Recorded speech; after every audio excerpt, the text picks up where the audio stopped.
Why did the most powerful empire in history run out of money? Twice?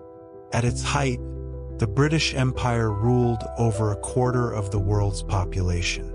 But within a few decades, it went from global banker to desperate borrower. This is the dramatic story of how Britain's victories in 2 world wars came at a hidden cost. Stay until the final part, where we reveal how the end of British financial dominance reshaped the global economic order. But before we dive in, let me know if you're enjoying this kind of history. Tap that like button and subscribe, only if you truly love what I'm doing here. Part 1, From Empire to Debtor, the Cost of World War I. In the early 20th century, Britain stood at the very top of the world.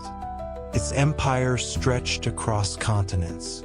London wasn't just a city, it was the beating heart of global finance. Ships flew the Union Jack from Hong Kong to the Caribbean, carrying goods, gold, and power. The British pound was as good as gold, literally. Backed by actual bullion, it was the currency of empires trusted across the planet. Banks in Bombay and Buenos Aires followed interest rates set in London. Trade flourished, and the Royal Navy protected sea lanes as if they were royal gardens. This was the age of imperial confidence. The British believed the empire was eternal. And then war came. A war that Britain thought it could win quickly, cleanly, and affordably. But what started as a patriotic sprint turned into a bloody, grinding marathon that would bleed the empire dry. And it would change Britain's position in the world forever. When Britain declared war on Germany in 1914, few imagined the cost would spiral into the unimaginable. The government assumed the war would last months, not years. But trench warfare ground Europe to a halt. Men didn't return home. Supplies ran short. Bullets, uniforms, ships, tanks, everything cost money, and Britain was burning through it faster than it could print it. And so it borrowed and borrowed. The government sold war bonds. Taxes rose. The printing presses roared. Yet the bills kept coming. Britain had to pay not only for its own armies, but for its allies. Paid for the French. It supported the Russians. It bought American weapons, food, and fuel. Slowly, the empire's mountain of debt rose higher than its empire of colonies. Britain was no longer funding a war. It was fueling a fire with its own future. By 1917, the gold that once backed the pound was vanishing. The government had no choice. It suspended the gold standard. For centuries, the pound had been a symbol of strength. Now it floated on trust and ink. But trust doesn't pay soldiers. So Britain turned to the one country still flush with cash: America. Just a few decades earlier, the United States had borrowed heavily from Britain to build its own infrastructure. Now the roles reversed. Washington became London's creditor. Billions flowed across the Atlantic, but they came with interest. For the first time, Britain was financially dependent on another power. The empire had become a borrower. By the time the guns fell silent in 1918, Britain had technically won the war, but its victory came at a cost that no one could ignore. The old financial order had cracked. In the 1920s, Britain tried to put the pieces back together. The government attempted to restore confidence by returning to the gold standard. But the world had changed. The economy was unstable, and the pound was overvalued. British exports suffered. Unemployment soared. Meanwhile, whispers of independence grew louder in India, Egypt, and Ireland. The colonies saw Britain's weakness and sensed opportunity. The empire was still vast, but it was no longer untouchable. Internally, the nation limped through the Great Depression with a bloated debt and shrinking influence. The war had shifted the balance of power. London was still a capital, but no longer the capital. Slowly, the world began looking elsewhere. Britain may have walked away from World War I as a victor, but it didn't feel like a win. The grandeur of the pre-war era was gone. The world no longer revolved around London's financial orbit. In its place stood a fragile piece built on shaky foundations. The pound was weakened. Its debts were heavy. Its colonies were restless. And though it still waved the imperial flag with pride, the British Empire had already begun its long descent. Not through invasion or revolution, but through something quieter and far more dangerous: economic erosion. The empire hadn't fallen, but the cracks were there. And in just a few years, another war would finish what the first had started. Part 2. Winning the Second War, but at what cost? By 1939, Britain was already limping. It had survived the Great War, but not without scars. The economy was fragile. Its debts from World War I still loomed over the treasury. But now a new threat was rising. Nazi Germany was on the march. This was not a war Britain wanted, but it was a war Britain could not avoid. Once again, the empire prepared for battle. But this time, the cost would be even greater. Britain was entering the most expensive conflict in human history, while still paying for the last one. And this time, the enemy wasn't just on the battlefield. It was in the balance sheets.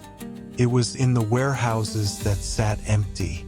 It was in the sinking feeling that the empire, though brave, might not be able to afford another victory. As German forces swept across Europe, Britain launched into full-scale mobilization. Factories turned to war production. Men enlisted, ships sailed. But behind the scenes, the books were bleeding. Britain was spending millions daily. The war machine needed fuel, steel, rubber, food, medicine, tanks, uniforms, and guns. And it needed all of it now. But the reserves were gone. Gold had already been drained in the First World War. Now, the only way to survive was to sell. The empire began auctioning off overseas investments, Canadian railroads, South American oil fields, company shares in Asia. One by one, the jewels of financial influence were traded for desperately needed cash. Still, it wasn't enough. So Britain turned again to America.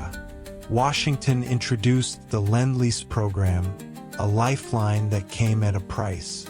While publicly framed as support behind closed doors, Britain was trading away its global financial independence. By the war's end in 1945, Britain stood victorious. But it was a victory wrapped in exhaustion. The cities were in ruins. Over 1 million homes had been destroyed. Industry was damaged. Factories stood still. Imports had collapsed. Basic goods were still rationed. Bread, meat, sugar, and even soap were hard to come by. The country had won militarily, but economically it was shattered. And then came the shock. The U.S., under pressure to shift to peacetime economy, abruptly cut off the Lend-Lease program. In an instant, supplies stopped. No food, no fuel, no aid. Britain was left gasping. Desperation forced it to negotiate the Anglo-American loan of 1946, $3. $75 billion at interest. But the deal came with strings. Britain had to open its markets to American goods. The empire's walls of economic protection were torn down. and slowly the grip on its colonies began to slip. The most powerful symbol of this unraveling came in 1947. India, the crown jewel of the empire, declared independence. It was more than political, it was economic. India had been a source of wealth, soldiers, and raw materials. Its loss was a blow not just to pride, but to Britain's bottom line. And the dominoes kept falling. Palestine, Burma, Ceylon, Ghana. One by one, the colonies drifted or broke away. Some through negotiation, some through resistance, but all against a backdrop of British financial decline. The empire could no longer afford the costs of governance, infrastructure, or military enforcement. What had once been a sprawling system of command was now a leaking ship, and every hole in the hull was marked with debt. Britain still waved the flag, still held on to pride, but the empire was shrinking, not just in size, in power, in influence, in wealth. By the late 1940s, Britain was technically sovereign but economically subordinate.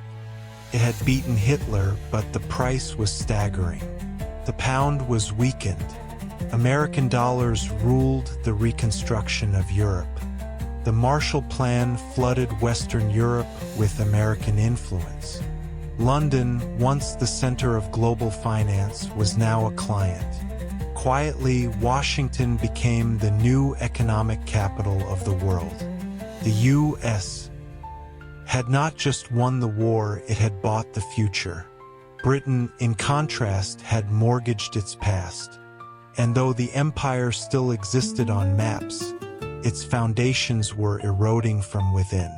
The world had changed, and in the next chapter, that shift would become permanent. Because while the British Empire had been built on sterling, the future would be written in dollars. Part 3.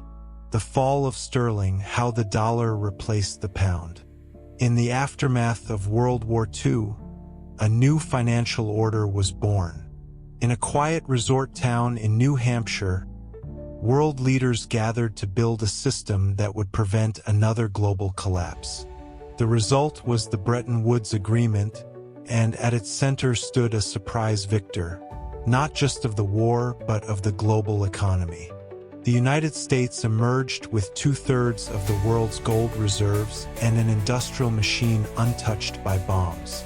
The dollar, backed by gold and driven by confidence, became the anchor of international finance. And the British pound, once the world's reserve currency, was now a second-tier player. London still held symbolic weight, but the real power had shifted west. It didn't happen with an explosion. It happened with contracts, currencies, and quiet concessions. For Britain, this was the true cost of war. It had defended the world, but it no longer led it. The 1950s and 60s exposed just how fragile Britain's economy had become. The pound was unstable. Investors panicked. Speculators bet against it. Repeatedly, Britain faced runs on its currency. The government responded with emergency measures, but nothing restored lasting confidence. Time and again, London turned to the International Monetary Fund for help. Each bailout came with strings: austerity, spending cuts, more concessions. The pound's prestige crumbled. The symbol of empire was now a warning sign for instability.